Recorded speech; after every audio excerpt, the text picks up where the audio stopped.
Yeah, we've had more detail from the US Department of Defense around the context around these Chinese spy balloons and also this operation to take it down. That's quite interesting. We'll talk about why, but just how it happened. The balloon was at 65,000 feet.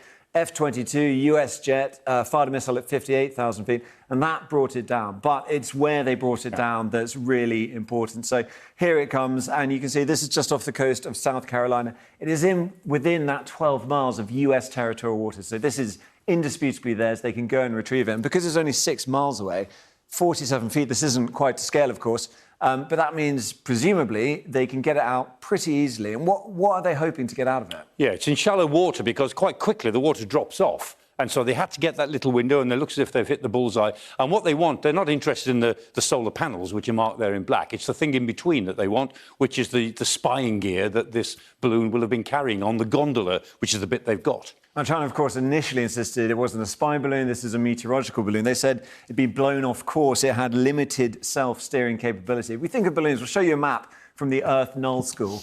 And what this shows is stratospheric winds at the altitude that the balloon was operating. So you can see here, that's what it looked like today.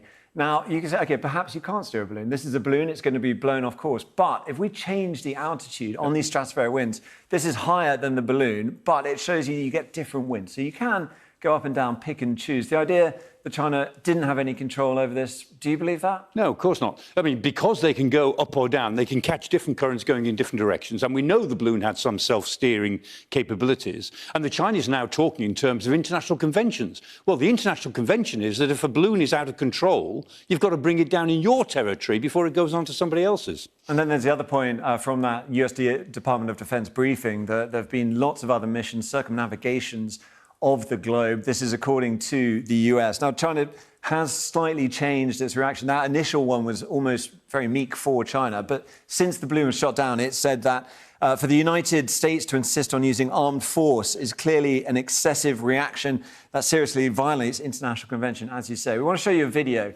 that's been on Chinese social media. And here we have a Chinese pilot getting up in a J-10 fighter jet. And what he's going to do is to fire a missile at, you guessed it, it is a weather balloon. This is in 2019. There the missile goes.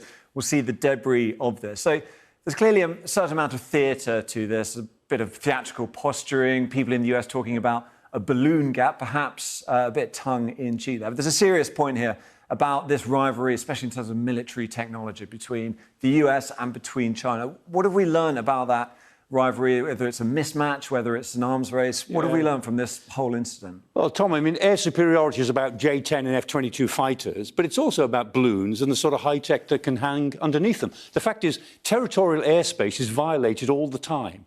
But when one superpower violates another superpower's airspace with something military, consequences follow. That's why we've got this particular event.